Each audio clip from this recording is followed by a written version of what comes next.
Sarvodaya means awaken, and the vision of the movement was to awaken individual communities and bring about non-violent revolution.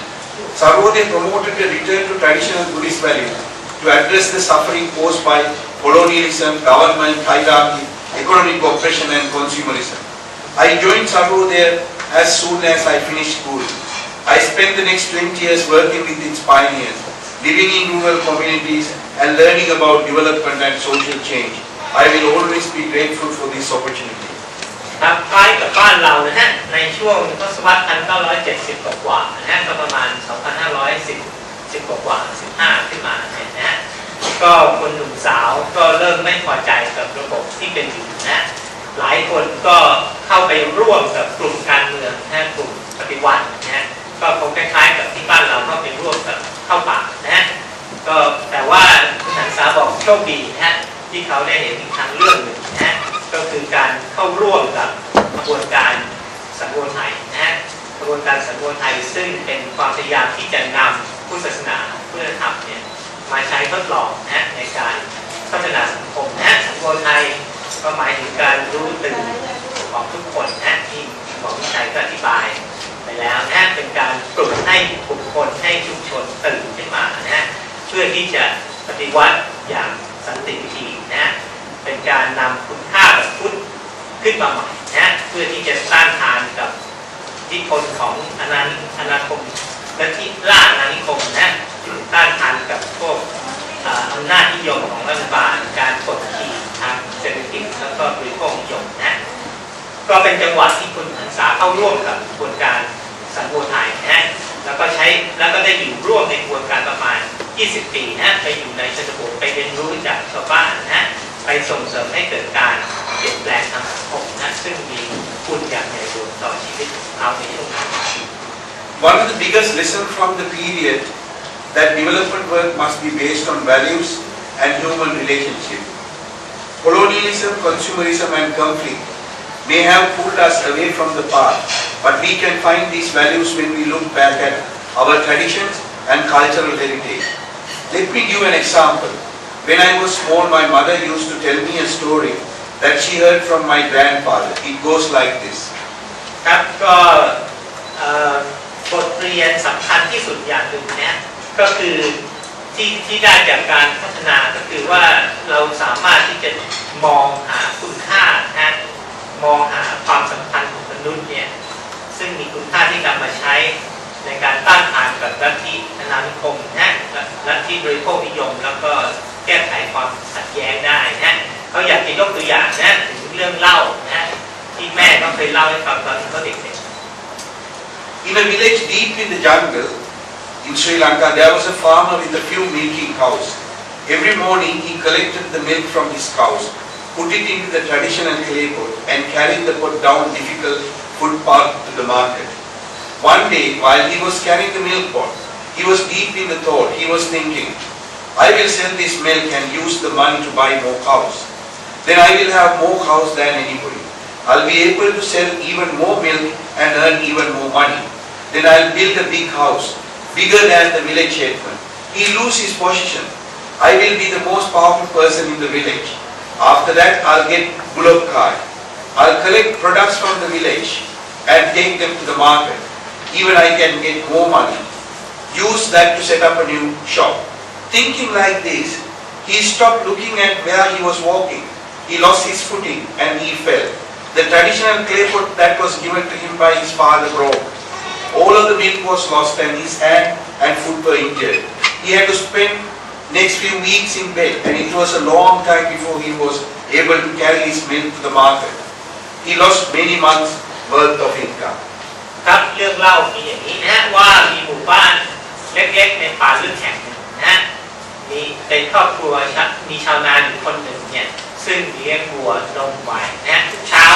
เขาก็จะรีดนมวัวนะเอาใส่หม้อดินนะแล้วก็เดินผ่านเส้นทางที่ยากลำบากไปขายที่ตลาดนะมีอยู่วันหนึ่งที่เขาเอาหม้อดินทูลไว้บนหัวเนี่ยเขาก็เริ่มคิดในใจว่าเนี่ยถ้าฉันขายนมพวกนี้ได้เนี่ยฉันก็จะเอาเงินเนี่ยมาซื้อวัวมากขึ้นอีกนะแล้วถ้าฉันก็จะมีวัวมากกว่าคนอื่นนะ ซึ่งจะทำให้ฉันเนี่ยขายนมได้มากขึ้นอีกแล้วก็ได้เงินมากขึ้นอีกนะฮะถ้าได้เงินมากขึ้นอีกฉันก็จะเอาไปซื้อบ้านและบ้านของฉันเนี่ยจะใหญ่กว่าบ้านของผู้ใหญ่บ้านอีกนะจะทำให้ผู้ใหญ่บ้านฉันจะได้มาขึ้นมาเป็นผู้ใหญ่บ้านแทนฉันจะมีอำนาจเป็นผู้มีอำนาจมากที่สุดในหมู่บ้านจากนั้นเนี่ยฉันก็จะซื้อเกวียนมาคราวนี้ฉันก็สามารถขนนมได้เป็นขนสินค้าต่างๆเนี่ยมาขายให้กับชาวบ้านได้นะแล้วก็สามารถรับจ้างพาพวกชาวบ้านเนี่ยไปตลาดได้ก็จะยิ่งมีเงินมากขึ้นเรื่อยๆพอยิ่งมีเงินมากขึ้นเรื่อยๆฉันก็จะสามารถที่จะตั้งเป็นร้านค้าขึ้นมาในหมู่บ้านได้นะอันนี้เขาฝันหวานไปเรื่อยๆจนกระทั่งลืมไปว่ากำลังเดินแล้วก็ทูลไอ้หม้อดินอยู่บนศีรษะก็เลยสะดุดแล้วก็หกล้มลงนะแล้วก็ทำให้หม้อดินแตกนะหม้อดินแตกไม่พอนะฮะเขาได้รับบาดเจ็บที่มือที่เท้านะฮะต้องนอนเจ็บป่วยอยู่เป็นเวลาหลายสัปดาห์นะไม่สามารถที่จะแบกหม้อดินเอานมไปขายที่ตลาดได้อีกนะฮะสูญเสียรายได้ไปหลายเดือน My mother told me this story as way to teach about Lobha, Dvesha and Moha, greed, hatred and illusion. Many of our traditional songs and stories are intended to pass these values from one generation to another. We learn that we are all interdependent as Buddhists, Paticca Samuppada. We learn about the importance of sharing, dana, treating people equally, samanantata, non-violence, panatipata, loving kindness, metta, compassionate action, karuna and so on. If we want to change our society, we need to be guided by the wisdom and cultural values that have been handed down from generation to generation. ครับนะฮะคุณหันษาบอกว่าที่แม่เล่าเรื่องนี้ให้ฟังเนี่ยก็อยากสอนเรื่องโลภะโทสะแล้วก็โมหะนะฮะแล้วก็ในศรีลังกาเนี่ยเพลงต่างๆนิทานต่างๆเนี่ยเป็นนิทานเป็นเพลงที่สอนใจมีคติสอนใจทั้งนั้นนะฮะแล้วก็สอนกันมาจากคนรุ่นหนึ่งไปสู่รุ่นหนึ่งนะฮะเขาบอกว่าคนศรีลังกาเนี่ยเรียนรู้สติจักรสมุปบาทนะฮะการพึ่งพิงอาศัยกันนะฮะเรียนรู้เรื่องความสำคัญของการให้ทานนะฮะ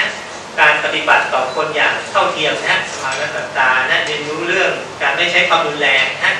ปาณาติบาตเรียนรู้เรื่องความเมตตานะฮะเรียนรู้เรื่องความกรุณาเนี่ยจากบทเพลงนะจากนิทานต่างๆเหล่านี้ดังนั้นเนี่ยถ้าเขาก็อธิษฐานไว้ว่าถ้าจะเปลี่ยนแปลงสังคมเนี่ยเขาก็จะ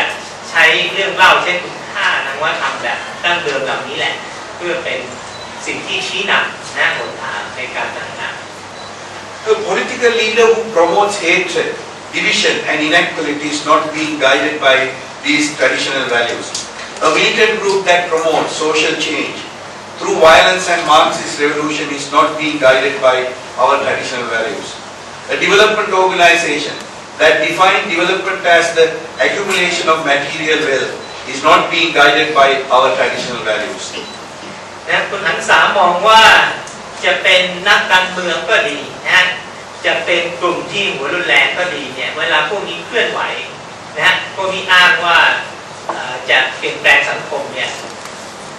เขามองว่าทั้งนักการเมืองทั้งกลุ่มหัวรุนแรงเนี่ยไม่ได้ให้ความสำคัญกับคุณค่าแบบดั้งเดิมเลยนะไม่ได้ส่งเสริมในเรื่องของความเข้าใจในเรื่องโลภะโทสะโมหะหรือความไม่เท่าเทียมเลยนะหน่วยงานพัฒนาก็เช่นกันนะฮะมองว่าการพัฒนาก็คือการสะสมให้คนเนี่ยสะสมด้านวัตถุมากขึ้นนะละเลยความสำคัญด้านจิตใจ When I left Sarvodaya more than 20 years ago, I joined with a group of people from different backgrounds to form a non-governmental organization called Seva Lanka. 1993, the ethnic conflict had intensified full-blown war between the government and the LTG, the Tigers of Tamil Eelam. The Indian intervention has failed. Our stock had broken down. Peace initiative has shattered. Sinhala and Tamil people had become increasingly divided until there was little interaction between the communities. The country was split into areas under government control and LTG control. People had lost faith in politicians and the authorities were suspicious of civil society activities. Seva Lanka was created to bridge these gaps. Our aim was to build a development organization that belonged to all ethnic groups, religion, could work on both sides of the conflict. The name we selected, Seva, selfless service in Sanskrit. has meaning for all of the communities in Sri Lanka. ครับก็ตอนที่เขาออก